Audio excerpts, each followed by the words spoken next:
Seo é Marcas Mac Ruairí. Tá Marcas an Bainisteoir Rannóg talaí in Glór na nGael. Rannóg a bhain sem a chuairmeacha an Gaeilge churchann cín mar Teanga Tí.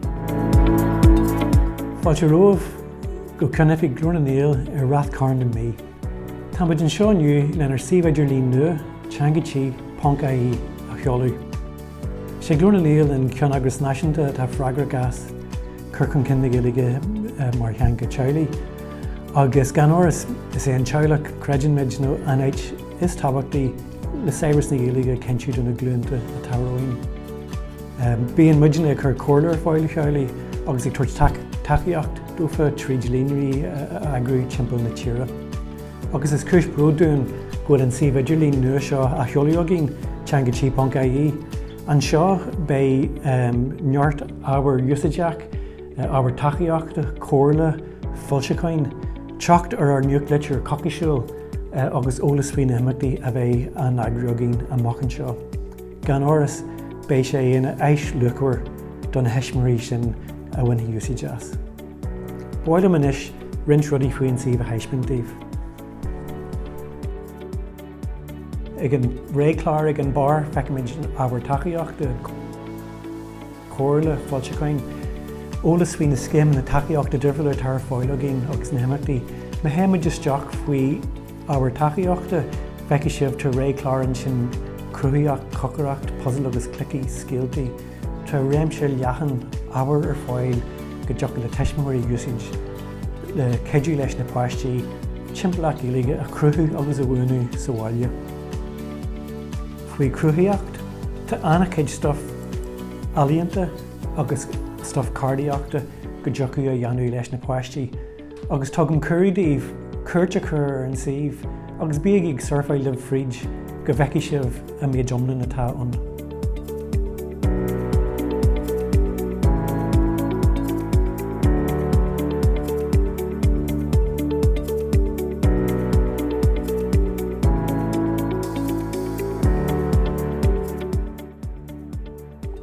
Báilm cuirí thuirteanais do mar a zeip an scríbneoir aitheanta a scríbann de fáistí óga, báilm curthairtí an saobh a cheoladh go hoifigiúil.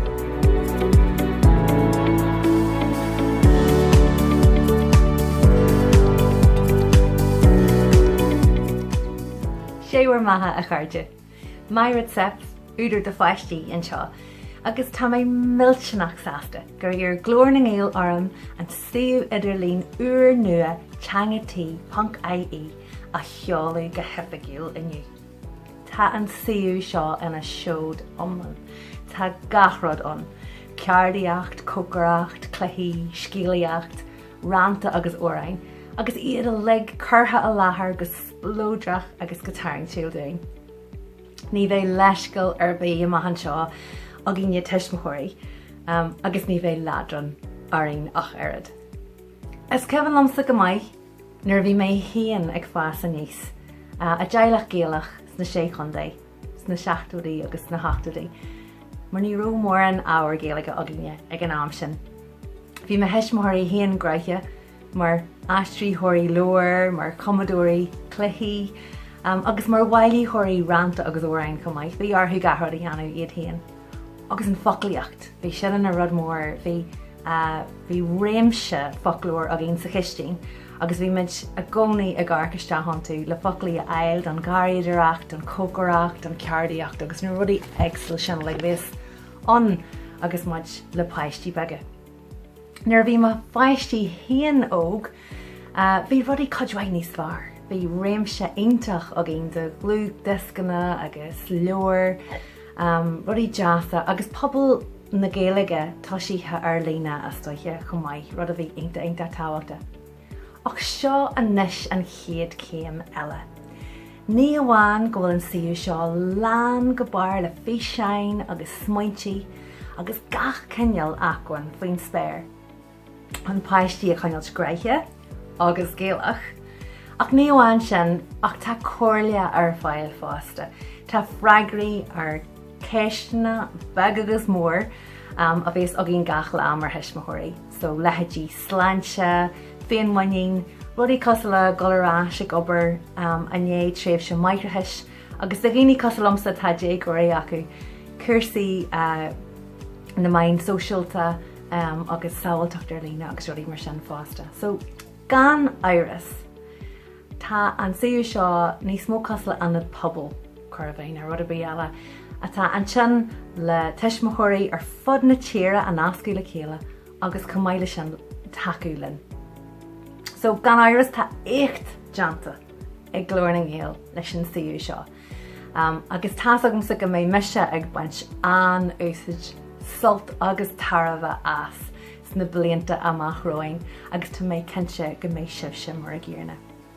Mar sin, fagaí mé sibh le cógáirdeas a gháil leis an foran ar fad a bhí páirteach sa saoú seo leis an óhain ar fad an obair mhór tá deanta na golasteach sa saoú seo. So cógáirdeas le bheith lig ag glór na nGael. Fásta bhilm gach rach a rí ormh sna blianta Mac Ruairí, agus fásta donna teismothirí eile cosalomsa maon sin.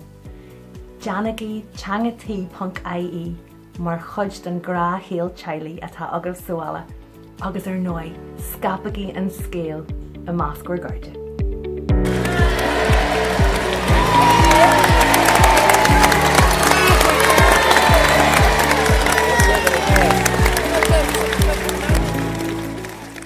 Gur míle mágad a bhhaire bhí sin anmhar fad tá dean buíochtíad.